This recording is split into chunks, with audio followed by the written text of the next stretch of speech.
afternoon of December 26th, 2024. That This is remind the- me. Okay, so This is, you said 26th? This is 27th. thank you. Correction. This is the 27th of December. Yeah, Say, how old were you when you went to live with the Copenhavers? 12. Okay. So, what are some of your earliest stories of being Well, here? I can remember a lot of it very clear, however you want to say it. We had, when we'd driven straight through from California, we had to come into Ovando because Mom couldn't remember how to get out to the ranch. And of course it was all dirt roads, there was no pavement out here.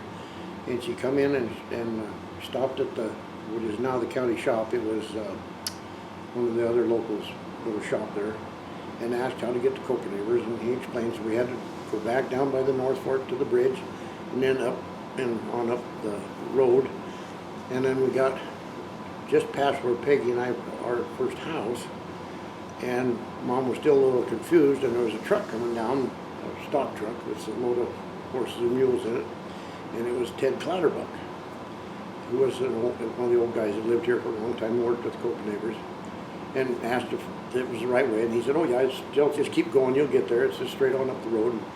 So we got up there and we went, I can remember driving into the ranch, going by the White House, up over the wood bridge, and down onto the grass in front of what we called the big house at that time, which was the Lund House, and it was an old log building built years and years ago.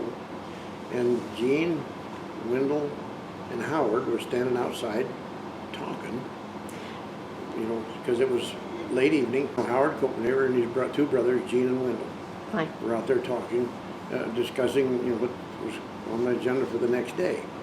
So when we pulled up, and of course they looked around and saw that it was my mom and recognized me, and they came up to the car, and I got out, and Gene come over and he looked at me and he says, you know, the last time I saw you, you was about, well, maybe this big. And I said, I didn't talk very much, I was real quiet. And so then, anyhow, they got to talking with Mom and everything, and fed us supper, took us in the big house and fed us supper and everything, and then it got late, and it was October, I think is what it was. And it was time to go to bed, and Gene says, come with me, and took me over to one of the log bunkhouses, which still stands today, and got me a sleeping bag and put me in there, and I don't think I ever slept that good in my life. It was incredible, because it was, all I could think about was the stories that my dad always told about the Copenhavers when he was up here in the mountains and, you know, hunting and everything with them in years past.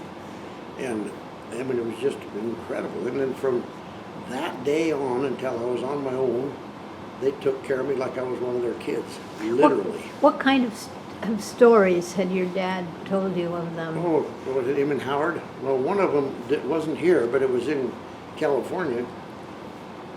They were out drinking all night, my dad and Howard and some of the other guys around there. And Mom said, here they come in the morning, and she says, of course, I always had to cook them breakfast, and, you know, it was time to eat breakfast by the time they got in from drinking. And of course, she said they was all drunk and thought they was a bunch of smart alecks, and so they poured whiskey on their pancakes. And she said, 10 minutes later, they was all out behind the outhouse, heaving their insides up. And she said, I yelled out the door and told them it was good. They got even for what they did to me, you know. And she said she thought it was just funnier than heck, but they thought they were so smart pouring that whiskey on their pancakes, and it didn't settle very well. But just stuff like that. They were always pulling pranks on each other. But the Copenhavers, just the thing that I have to this day, I just don't understand people with that kind of kindness. You know, there's a lot of people around there really kind, but there's not ones that were like that, that just literally took care of me. They treated me like I was one of their kids. I mean, literally. And they just, I mean, like, I stayed in the big house for, you know, quite a while till the weather got cold. And then I moved to the house that they lived in, the White House. What was the big house? That was the old house that was built by the Lunds, and probably in the 1800s, late 1800s. You know, beautiful big old log building. It's still there. Some It's been other all people have it. It's restored been and- totally But the restored. family didn't live in that house? Yeah. No, they lived on a different one that they got from Browns Lake. They towed in. But who And- lived in the Lund house then? And no one, they used it for their guests, for when they had, that was when they was outfitting. And that was, they used it So, for guests. and you stayed there in the beginning? Yeah. Okay. I stayed up in one of the bedrooms upstairs. And then as time went on, why then I stayed in the attic for a while, in a cot in the attic. And then when old Frank Boyserts died, why then I got to have his bed. And I stayed in it. But I helped milk every day. I helped do, you know, ranch chores, did everything, helped fix fence, did everything. And I never, ever complained about nothing. And I just didn't. And I didn't feel it like could, because I felt like I'd died and gone to heaven, you know, and so I just did whatever they needed done. I run the vacuum cleaner for Grandma Copenhaver, cleaned the stairs. Hated that. Well, boy, did I hate that. But I never said anything. I did it once a week. I'd go vacuum the house and clean everything for them. And, but they just, and it's like when I was going to high school, I was having trouble with my car, so Gene takes it in the shop and gets it fixed, makes everything work fine. And it didn't cost me anything. He wouldn't take anything for it. And then when I'd get ready to go to school, he'd gas it up. And he'd say, now, outside in the gas tank, there's a can out there that had paper. He says, now what you want you to do is you write down your name and how many gallons you took on there so that I can take care of it. And he paid for my gas going to high school all that time. Never charged me for it. And these weren't wealthy people. Yeah, and then they were, you know, just barely making it on the ranch. But it was that way all the time. They fed me, you know, always gave me a place to sleep. Anytime I needed anything, they was there to help. I just, to this day, I can't believe it, how they treated me. When I got out of high school, when I graduated from high school, Gene Copenhaver was at my graduation, and my mom. And then I got in the car, came out, and 2 days later I was in horseback in the Bob Marshall. So where was your After- graduation? In Deer Lodge. We all went to In high Deer school in Lodge. our county high school, which was Deer Lodge at that time. Oh, talk to her about boarding down there. Yeah, we boarded down. We had to board in Deer Lodge with people that took other kids in, you know, and we stayed with them and then went to school, you know, and they treated us like their kids, you know, they disciplined us and everything else. You know, behave yourself. This is high school? Yeah, in high school, yeah. And then we stayed with some, two different families while we was there. They were super nice to us, you know, took care of us and fed us every day. And then, of course, my mom paid them rent, you know, a boarding fee. And the county paid almost all of it. They used to pay a fee. It was, at that time, it was about $60 a month to get the kids to school and help pay for their board and room. How many people were in your class or in the school? My class had 100 people. There was It's a lot. 400 of us in school. And at that time, Deer Lodge was really booming at that time. And it was multiple Yeah, it was towns like Elliston and Avon and Yeah, all the county, All of it. all the county kids went to high school there. So it was Powell County. Yeah, it was Helmville, Ovando, Avon, Elliston, Racetrack. yeah, all of everything them. in Powell County. They all had to go to that high school. Yeah. And of course, they don't have to do that now. They go wherever they're closest now. And Where were you going to grammar school before that? we Here? went to in Salmon Creek School, which is up on the flat. It's one of the little one-room Kleinschmidt schools. Flat. Yep, one of the one-room schools up there. Is it still there? The building is still there, but it's privately owned now for a home. They made a home out of it. The property belonged to Copenhavers, and they had leased it to the school district. And of course, then when the school closed, then it all went back to them. But that's where we went to school, a little one-room school. Well, if I understand, there were a lot of those little schools. In each Yes. sort of neighborhood would have Yeah. their own school for their kids. Their It was, they el- tried to do it almost every section or every. Yeah, there's a school section, there's what they called school sections for that purpose when they were going on. See, I went to Salmon Creek School, and then there was the Flat School, and then there was Dry Gulch School, and then there was Montour Browns Lake, School, yeah. and then there was over at Cozy Corner. Yeah. There was one near Martha's. Yeah, that's the one. Yeah, there's a school over there. Yeah. And then there was one down here on Wo- Montour. Woolworth? There was Yeah, the Woodward Montour School. School Yeah, down Woodward here, School is what and it's Woodward called. School, Yeah. and Yeah, there there was was a lot one. of them. And then, like Gary Jacobson went to Dry Gulch School. And then, let's see, Charlie Gary, have you met Charlie Gary? He went to the Flat School. The flat schoolhouse was the one that was on skids, right? And they could Yeah. move it Yeah, depending on where the numbers of the children were the greatest out they'd there. drag it around where the most kids were. And then, Is that where you got the idea of putting skids on the little red house? Yeah. Yeah, no, people have done that forever. The house that I lived in with Copenhavers, the White House, it was on skids. They pulled it from Browns Lake. They got it over there and pulled it in. The reason it was parked where it was is because that's where the skids wore out. And Really? Yep. That's the house they were living in? Yeah, yeah, and that's the house that I stayed in with them until I was out of high school and on my own. And, but it was just, it's interesting. I went and helped fix fence with Wendell, and it's like Wendell just, I mean, all of them, they just treated me like I was one of their kids. Just like Peggy, when Peggy and I got married, who shows up in California to our wedding? Howard, Margaret, and Steve and Susie. Yeah. Really? Yeah. In California? Yeah, drove all the way down there. I had no idea that they were coming. Oh, that must have been a Yeah. thrill to And see them. Bud Gammon, who was it? Bud Gamblin Yeah. was another one that we guided in the mountains. He showed Yeah, up here he from showed San up down Francisco. there. And Wow. He come in and he caught Peggy's bouquet when he Yeah, threw he it. did. I was aiming for Howard, but got it. But Howard was spoken for, right? Howard was right And next so was to him. Bud. His wife was standing there next to him Oh, too, okay. with his kids. And that was a backhand over the top, you know, Yep. not looking. Yeah, it was funny. But like when Peggy and I got married, Howard had come down to the house to see us every day. Yeah. No. He did. Peggy- Oh, especially when Mary was born. Yeah. So Oh, Margaret wasn't allowed to. But Howard was there at 7 a.m. every morning and had a cup of coffee to see the baby. I mean, it was, After they were born? So I Yeah. tell her about the time that the door shut and she was locked outside. Okay, so when we were living on the flat, right after we got married, and I had moved all of my stuff up, and it was still out in the garage, and there was a little apartment or a little room with a bed in it attached to the garage, and where Joel stayed, I guess. But anyway, and so all my stuff was out there, and I needed a pair of shoes, and it was out there. So I went out there barefoot, nothing on, because I just got out of the shower, ran out to grab some things, some clothes, and bring them back in. And the door shut on the kitchen, and it had an automatic Lock? thing. And Oh. I hadn't clicked it all the way open, so it stayed open.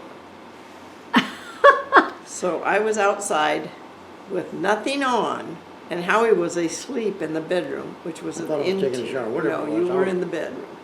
And so I was beating on the door and yelling and screaming. So finally I went around the house in 3 feet of snow, post holding. And I just knew Janie and Wendell were going to be coming by any minute. Howard. Howard was the one. And show up, and here I'd be standing out there with my birthday suit on. And I was beating on. I got into the screen porch is what I did. Yeah. And got some shoes, but that's all I could get. So I had at least shoes on. And beating on the door, and finally, Howie let me in. After he got done whatever he was doing. But she was sure Howard was going to I show just up. knew Howard was going to show up. But you beat him to it? I got in. She got in. I got before he dressed. there. And then he showed up. Yep. So you're saying after, okay, who's the oldest, Mary? Mary. So Mary was born while you were in the little, Actually, both of them were. Both of them were born when we were in the log house. but you got to Missoula to have We them? drove. Yeah. You were able to get to the hospital there. Yeah. Just barely with Jesse. Yeah. Jesse, it was really close. Mary, we got there and my contractions had quit, so we went to Harry and Sue's, right? Yeah. Brunettes, which is Howard's nephew.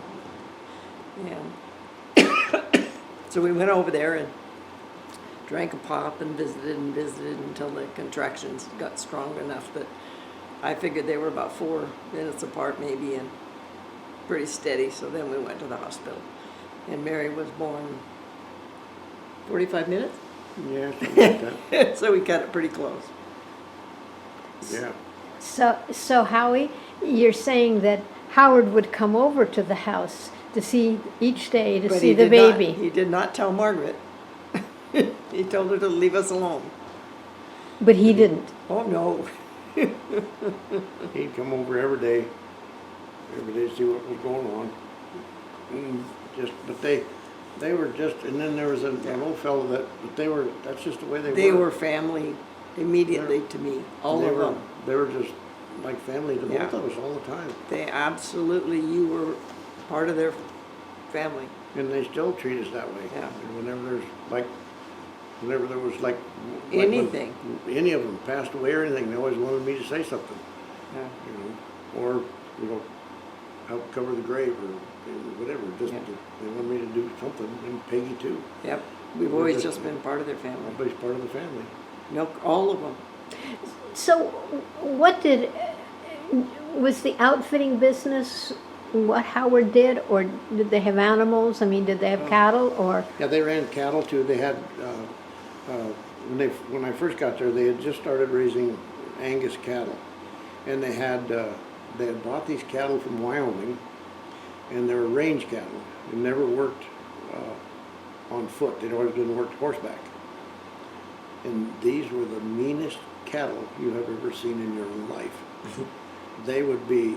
Tell them about when you were feeding on the wagon. Feeding on the wagon around the sleigh in the wintertime, and then after they'd have their calves, that's when they got really hostile, and they would try to get to us when we were standing on the sleigh. They would try to climb They'd on have it. their front feet up on top of that sleigh trying to get to us. And that's how hostile they were. And one time I was helping Gene. We was moving the cows down to the Nelson place, and it was in the wintertime. There was a lot of snow, and this old cow turned around and knocked Gene down, and was rolling him around in the snow, pushing on him, and I got to laughing, and finally he got away from her, and he was chewing me out for laughing at him. You could have helped, And I said, yeah, help what? Let her push me around in the snow? That's the only time I ever seen him get hostile. But he was a little irritated because I didn't come help him. But it was, I don't know, we had a lot of fun. And I remember from the recording that music was always going on. They were always Always. creating music in the household, Yep, right? always. They played several instruments. Gene played the banjo, Howard played the guitar, Wendell played the guitar, Howard sang, Louise, the oldest girl, sang. She had a beautiful voice, and Betty sang also. And this was, of course, before television. And on weekends, they'd all get together in the big house, and then they'd play, just jam together and have a good time singing and making music together, Larry Copenhaver got to be a real good guitarist and singer, and they all sang, and they had a band, and they played for a lot of the dances and stuff around the valley. Heart Bar Wranglers, they called them, and they were really good. I mean, they were incredibly good. People just loved to listen to them, including me, of course. And I can't carry a tune in a milk bucket, so I just didn't. I just listened. You were a good listener. Yep, just a good listener. Yeah, but I don't know. They'd send me on when we were running cows. I'd be in. I can't remember. I was like in the 7th grade, 8th grade, something like that. And they'd put me horseback and have me go check the cows up above Cooper's Lake. And I've never been there in my life. How do I get there? Well, just ride on out this way, and you see that group of trees way out there, and they say, well, yeah, go around the end of that, and you'll cut a little trail there, and then just follow that trail, and it goes up over the mountain, comes out above Cooper's Lake, and just ride around there and see how many cows you can count. So I did, and I found them. Never been up there in my life, and I was wandering around and found the cows, and counted them all and rode back to the ranch. Everybody was happy. But How that's- large was the ranch? They had, let me think, they probably had, there was about the end, they had about 2,000 acres by the time they sold out. But at the start, they had 1,200 acres, I think it was, and then they leased the Nelson property, and then they eventually bought it, and then they bought a piece of Neil Speaker's in later years. And so it had a pretty good sized ranch. They run about 500 head of cows, but they became famous for their registered Angus cattle because that was their main goal. And they became, their cattle became wanted all over the United States. They're bulls and They heifers. raised some incredibly beautiful cattle. You know, just highly popular because of the structure and the breeding that they had in them, and of course for beef. You know. but they just did really well for years, and then, but they, like Gene and Wendell, were never married as young men, and Gene never did get married, and he was still in love with my mother even after she'd passed away, and he never did get married. And they did get engaged for a while, but it was kind of an interesting thing. Grandma Copenhaver, she kind of ran things, you might say. She was just a little old, quiet little old lady, but she kind of, things went her way. And of course, when Mom and Gene were thinking about getting married, why, she just figured that they'd just live in the big house with them. Well, we got Betty's bedroom is empty. You guys can just live there. You don't need to build no house. And of course, that shut it off for my mom. She wasn't about to do that, so they canceled that deal. But they still remained friends for years after that. But it was interesting. What was Howard's family? What's that? What was Howard's family like? Like his father and mother? Did they His father- did they come across earlier or? Well, Howard was born in a sod house over on the east side of the mountains, over at Bynum. I think Bynum Bynum, I think is the name of where they were born. They lived in a sod house. They had a little homestead over That's in Montana? Yeah. And then they moved to Heartline, Washington, and they lived there for a while. And then as they got older, then they moved back here, and Moody was, he was an entrepreneur. He was always trying to do things, you know. He'd bought 3 ranches. He bought Charlie Young's ranch, which is now Murphy's. This is Howard's father. Yeah, Howard's father, Moody, and then he bought,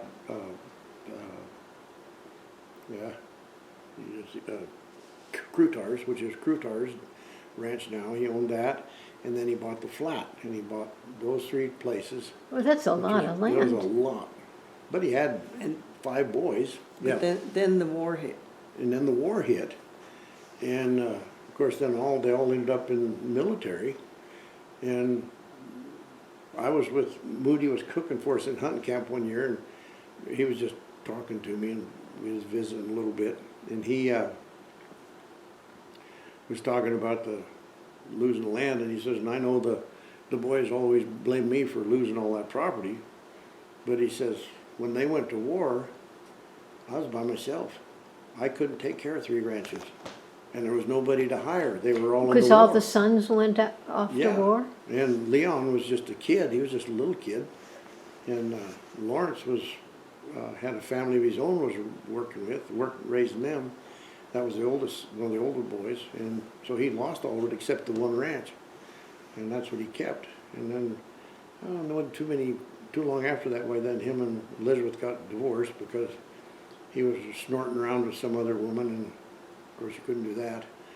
And Howard was the only one that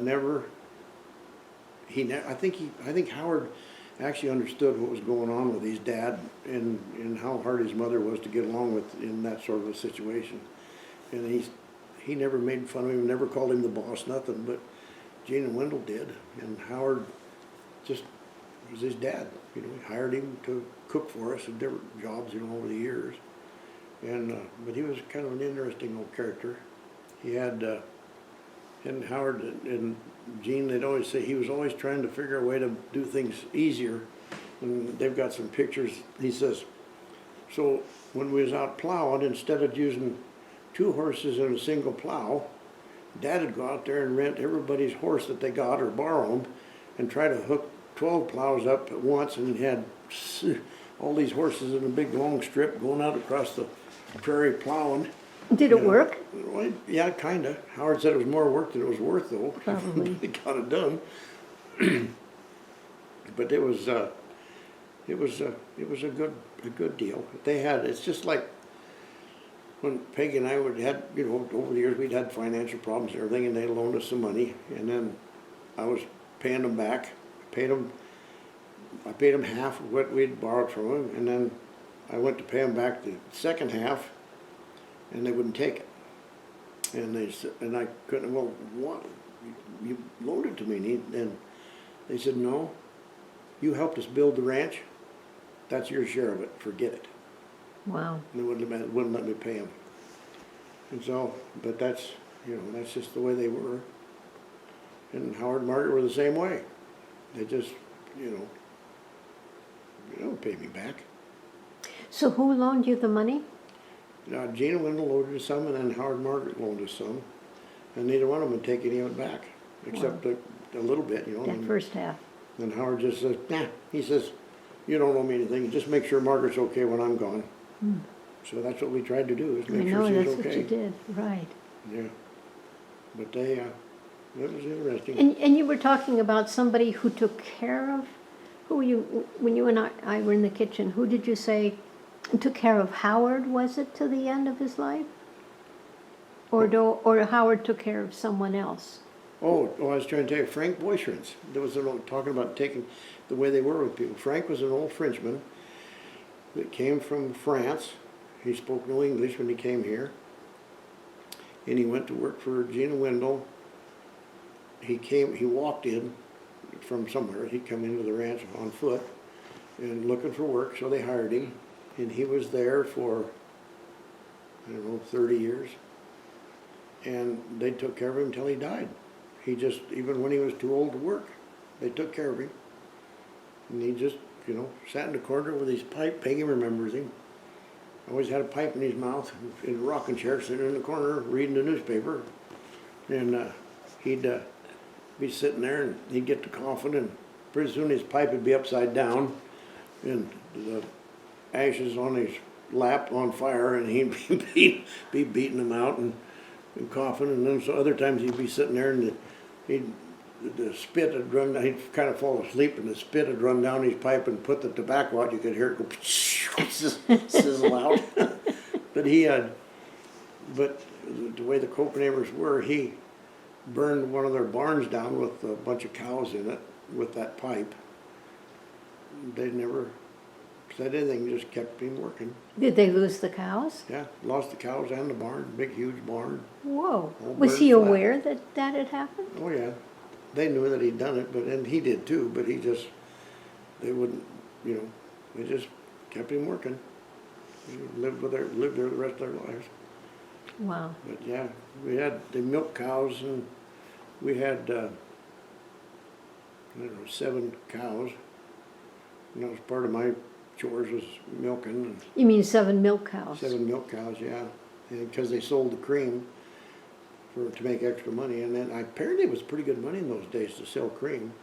And we'd keep it in the basement in cream cans, the big cream cans, and we'd take 3 to 4 of them a week out to the mailbox hill, which was about 5 miles from the ranch, and then the mail driver would pick it up and deliver it to town.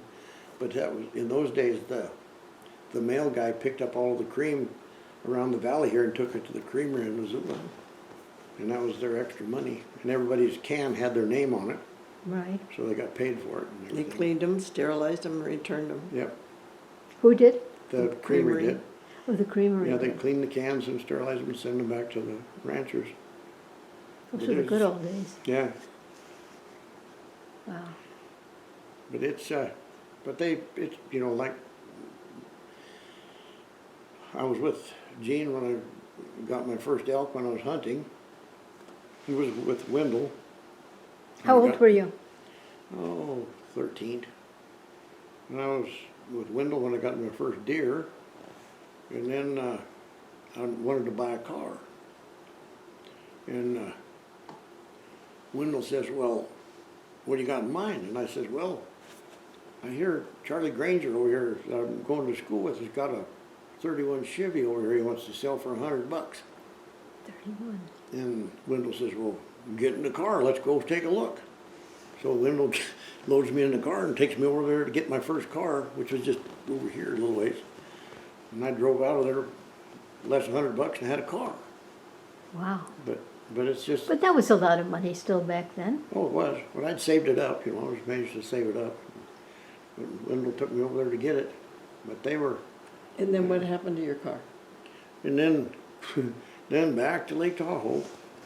I was going to high school down there, and my dad decided, well, we better get your car, and he was doing pretty good. So we drove up to Deer Lodge where it was, and what had happened is the engine had busted a crankcase on it. It wouldn't run anymore. So we went up and picked it up, hauled it back to Lake Tahoe in the excuse me, in the stock truck. And then that's when my dad got to drinking so hard, and I had to leave it there when I came back up here to go to high school. Never saw it again. So that's just the way it is, you know. So, tell me more about the Copenhavers. For one thing, what is it that made Howard so famous? I mean, he has a couple of books and he's so highly valued. His outfitting, he was premier outfitter. I mean, Reputation, yeah. the people he took, we took like H.F. Johnson from Johnson's Wax, Mr. Buttry, who started, you know, the Buttry's food chain. We had, I mean, just lots of unbelievable amounts of these people, just famous people, went with him because he was the premier outfitter at that time. Everybody wanted to go in with him. He set up the best hunting camp. He took the best care of people. He, I mean, it was just, he was the best there was at the time. And he knew every square inch of that backcountry. I mean, to this day, that was one of the things that always fascinated about him. You couldn't go anywhere that he hadn't already been there once.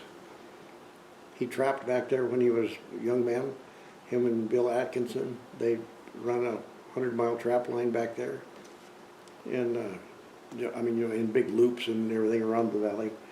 And around Danaher and Big Prairie and all that country back in there. And he was an incredible hunter, you know, could guide people in on grizzly bears and whatever they wanted, he'd get it for them one way or another, you know, to help them get it done. But famous surgeons from, you know, Chicago and and most of those people were just salty earth people. Even though they were millionaires, you'd never know it, but most of them were absolutely just wonderful people to be around. Just a lot of fun and, you know, just pretty common.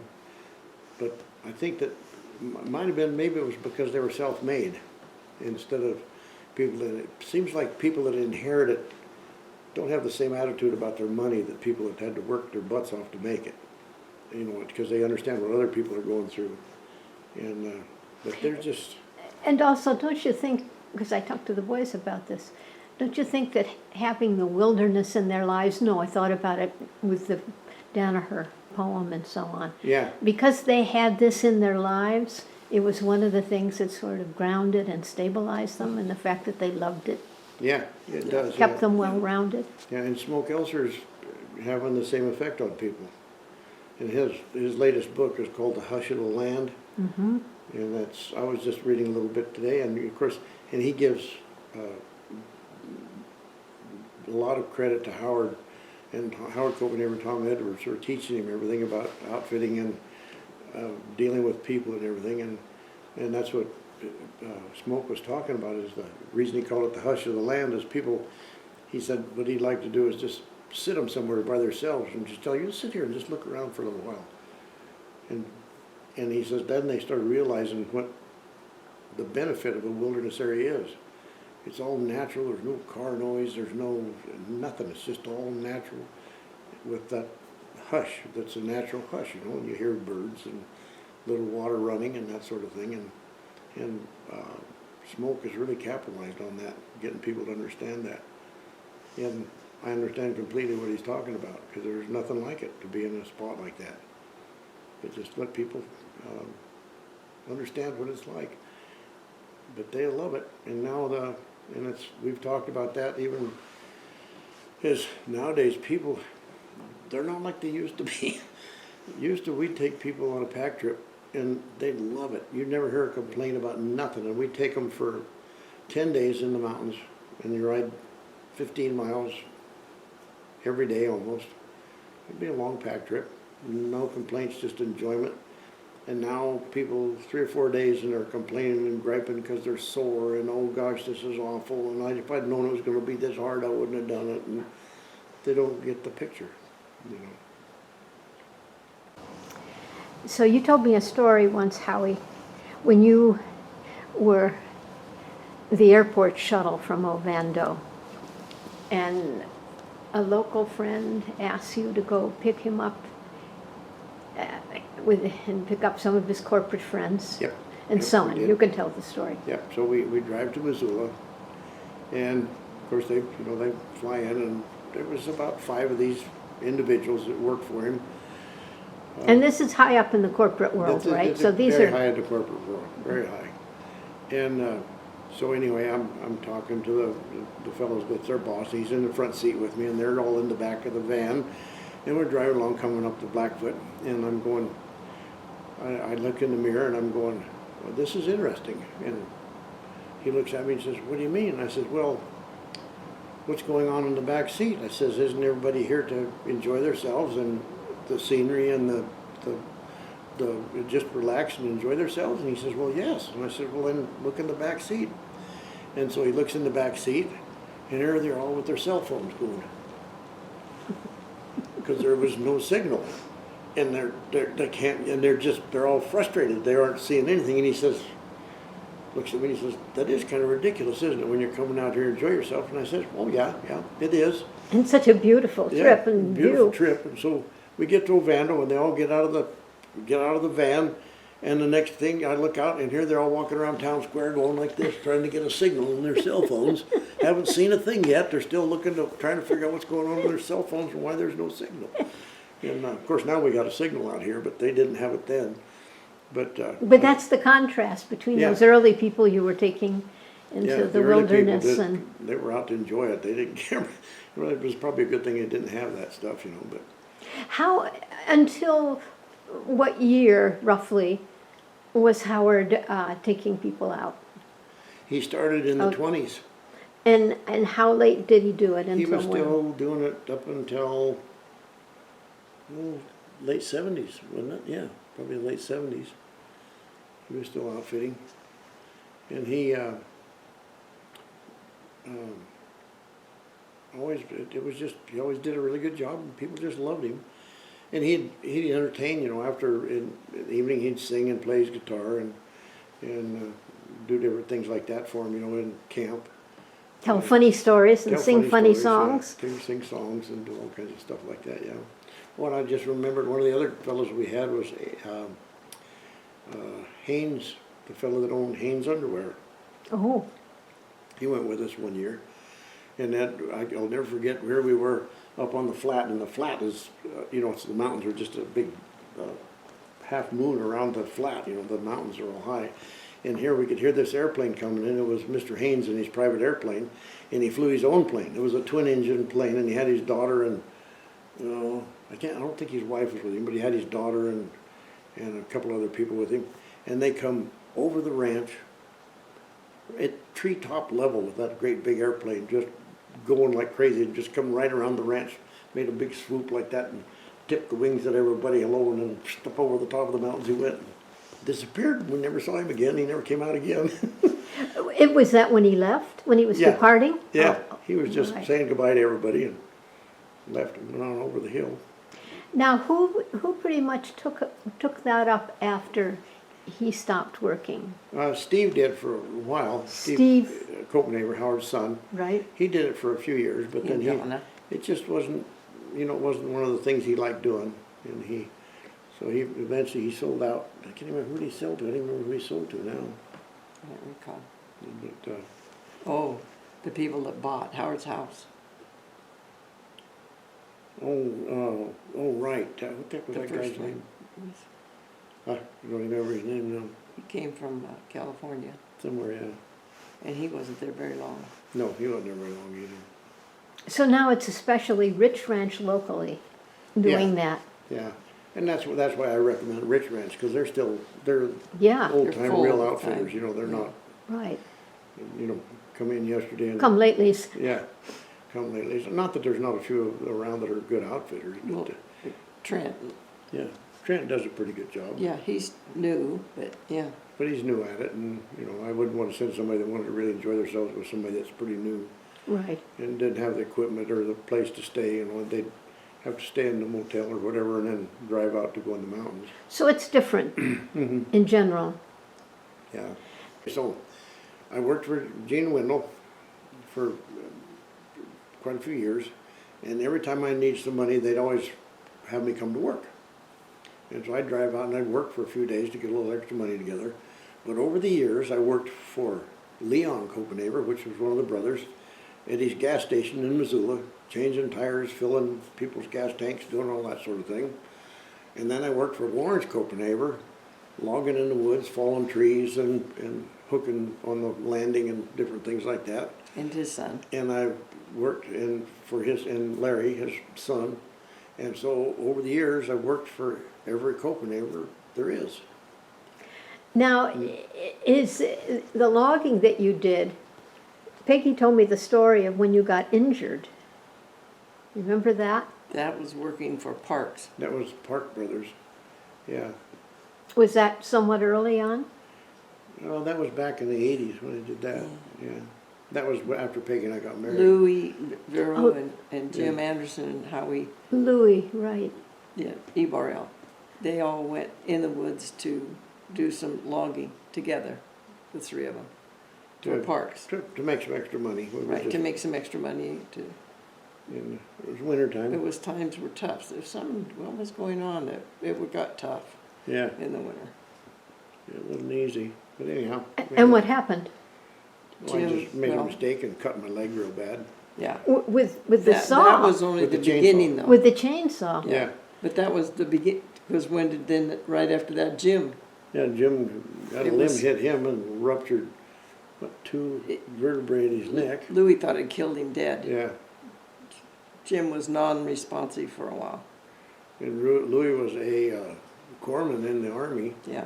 It's a good And he thing. did every life support thing he could think of to revive him, and he couldn't get a heartbeat, couldn't get nothing. And he turned around and went back to tell everybody that Jim had been killed. And when they got back up there, Jim was sitting up, trying to figure out what had happened. So Wow. but Jim still has trouble with his neck, and it damaged his arm. Did some nerve It's his damage. right arm. I can't remember this muscle that hooks to your neck. It The damaged the shoulder. nerves, and this muscle atrophied real bad. Now, and in your case, you did get taken to the hospital, right? Oh yeah, I spent. Oh, you have to tell the whole story though. Yeah, the whole story is About fun. The doctor and what you patched it with, what the quick picks. And To and stop what the you bleeding. said when he went in, you told me what he Oh, said. he'll tell you. Tell me that. Well, The doctor, Let's see. Lincoln looked at it first. yeah, I went into the doctor in Lincoln, and I told him I thought I needed a. Wanted to know how his needle worked was. Yeah, I wanted to know how his needle point was. Well, he says, it's not too bad. So I says, well, I might need some stitches. And he says, well, let's take a look. And so I had my T-shirt wrapped around my leg, And so I pulled my pants down so he could get a better look. And I pulled the T-shirt off, and he's looking at it, and he says, my needle point ain't that good. You got to go to a specialist. And I says, well, I had it wrapped up in this shirt, and I held up this T-shirt that I had in the T-shirt on it front. It says, "Happiness is a large gut pile," which means that's what after you get an elk, you take the intestines out. And there's a big pile there, and and it was just solid blood. The whole T-shirt was, and he just kind of snickered a little bit, but not too much, because he said, "That's serious. You got to get to the hospital." So So Peggy drove me to the He hospital. packed it up and I drove him in. Yeah. You drove him from where to where? I drove him from Lincoln to Lincoln to Missoula, Missoula to the to St. emergency room. Pat's emergency room. Whoa. Actually, we had to cross did we have to go clear across the community that time? Oh, might It have was been. different because they were doing different things at different places. Yeah. But anyway, yeah, And I had a great doctor. Yep. He was good at his needle. Oh, it turned out he was. He was incredible amazing. doctor. And He was a specialist from Hawaii, came over. and then he became a, anyhow, the nurse came in and says, "Oh, I heard you cut yourself. Who's your doctor?" And I said, "Dr. Powell. Something like that." And she says, "Oh, is it that bad?" She says, "Well, you couldn't get a better doctor if it's that bad." You know, because she gave me the doctor that could do the best job, I guess. But he did a good job. I've never had a bit of trouble with it Yeah, since. he had to tie all the tendons and everything back in. Yes, I can't I know. imagine. Yeah, There's they just were a all line, frayed. They weren't just a completely line severed. across my But, leg. yeah. You know, but How long did it take to recover from it? Not near as long as they thought he would be in real bad shape for a year. Whoa. And what was it, like 6, 8 months maybe? Oh, yeah. You were running again back. But I did everything he told me to do. I Yeah, didn't. everything. I didn't. You must have had some pretty quiet months there at the beginning. Well, he wanted me to be sure and exercise, and they just put a removable leg brace on, and he said, "I want you to take the brace off at night when you go to bed." But he said, "Always wear it when you're out moving around, and then you got to take it off." And he said, "I want you to do." I can't remember the exercise. I think I had to do this. I think it was like this Right. when I was sitting in the chair. Every night I had to do it X number of times or something like that. And then, so I did all of that, and it just healed up really well. Never Full had any trouble motion. with it. That's pretty Less amazing. than, they figured I might have 2% disability, but I can't see any. It's never given me any trouble at all. Yeah, Emery Bird. yeah, yeah. And then, what was it about Bird the other day we learned? Something about Something him. new about them. Yeah, at the museum, or at the museum. Oh no, we met the people that own their place now. Oh, yeah, right, the people that own the home now. Yeah. They were at the museum, that's where it Yeah. was. Who are they? I don't The remember. The birds? The birds. Are They people? were an old time couple that had a little cabin up on by Placid Lake. Going, what's the name of that little valley up there? Anyway,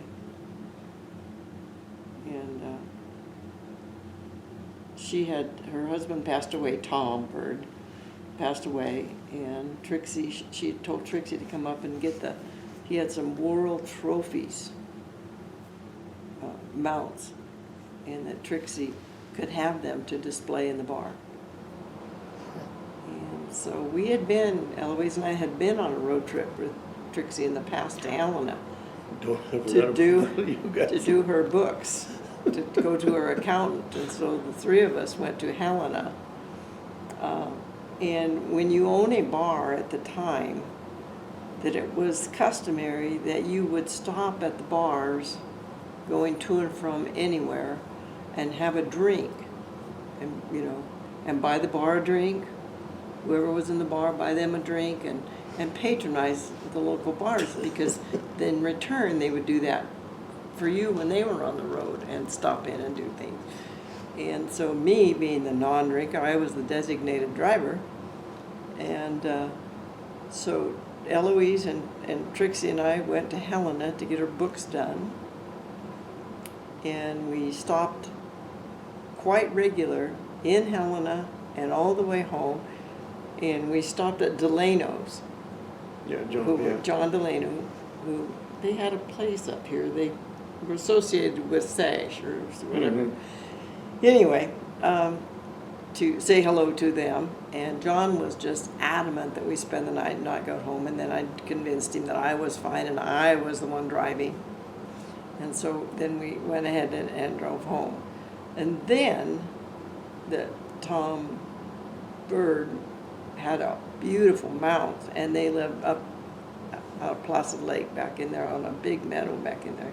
And I can't think of the name of the place, but it's beautiful back there. And so it was the same thing. And we had toddies when we got back there and got the mounts all loaded. And then We had a champagne breakfast the next day with everybody, Wayne and Howie and Dawn and everybody, to hang all of these trophies in the bar and figure out where to put them and where to go. And it was with a, what do you call those things in the morning? There was champagne. I forget what you. Anyway. Oh, I know what you mean. We had a lot of them. And she was just, and she was an awesome cook. And when she cooked, she didn't just like make a 2 or 3 course meal. It was like a 12-course meal. She was incredible. I mean, it was just incredible, the layout that she would put out when she fed you. It was just amazing. And we just had a lot of fun. And at together. some point, somebody said, I don't think you really should drive to whatever the next thing was, because by then everybody was so Yep. But souped up from all the stops. Well, exactly, and that was the one from Helena, and I said, no, I'm good, because I wasn't good at drinking, so I knew my limit. You know, it was called 3 drinks and then throw up. So I never wanted the 3rd drink ever. Yeah, that's a good story. But we had a good time together. So many Trixi is a story in herself. Right. She was an incredible person. She could get really hostile and throw everybody out of the bar if you wanted to, but she had a great big heart. Was an awesome person. And she had been a bareback rider. Trick rider, she was an incredible horse person. And Done she had it been with all a the circus or US something, hadn't tours. she? She The went US on tour. the USO tours Wow. way back. And she entertained all over And the she world. entertained all over with, you know, as she did it, couldn't ship her horse where she was going a lot of the time, so she did a unicycle. And did all of her trick roping on a unicycle. Wow. She was quite talented. Wow. And she moved, when did she move from what's now the Brand Bar Museum up to 200? Oh, yeah, 60. When did No, she it was move in up on 70. this highways? Was it? Oh, she moved, I mean, when she moved up on the highway? Yeah, from here. Oh, when they put the highway out there. Yeah, It was, I wanted to say it was it was 65. in the 60, 68, 69. Yes, they were right. That'd be right. And they made 200 instead of Highway 20. Yeah. And when they made Highway 200 came through, she moved up out of town and up onto the highway. And that was a barracks Yeah, from, Fort Harrison and Helena. Helena. It was? yeah, it was a That's what, barracks. that's what the present Yeah, Trixie's yeah. Antler, we Yeah, know and- how it and the became ca- Antler Yeah, Saloon. and the cabins came from, Cozy, let me think, down by Drummond. When they put the freeway through it, there used to be a little motel with cabins. back in there, in Wayside Nook, they called it. And, So it was originally a motel? No, Trixie, that- no. Trixie had It was a barracks. cabins up That's there. what I But thought you you know the said, a little cabins? barracks. There's a couple little cabins still up there. Right. They came from, yeah. She had a whole row of They- them. She They had a came whole from row where? of That was cabins. down by Drummond. Down by Drummond. That was the Okay, Wayside now Nook, what's the barracks? The barracks is the bar now. the main bar right now. the Okay, building. that, it previously was a barracks and then one for, little- for what? Fort military Harrison, it was barracks. for the Army. Fort Harrison? Yeah, in Helena. Oh, so that building got moved too? Yeah, Yeah. yeah. Oh, so everything got moved to that Yeah, and set up location? up Yeah. there. Oh, that was quite a Yeah. Yeah, she didn't build operation. anything, she just towed it in from elsewhere, Set it all up. set it all up. And yeah, then she had a tiny little room in the back, but that's where she lived. I mean, of course, she had the bar in the kitchen and everything, you know, so she cooked for herself in the kitchen. And I seem to remember when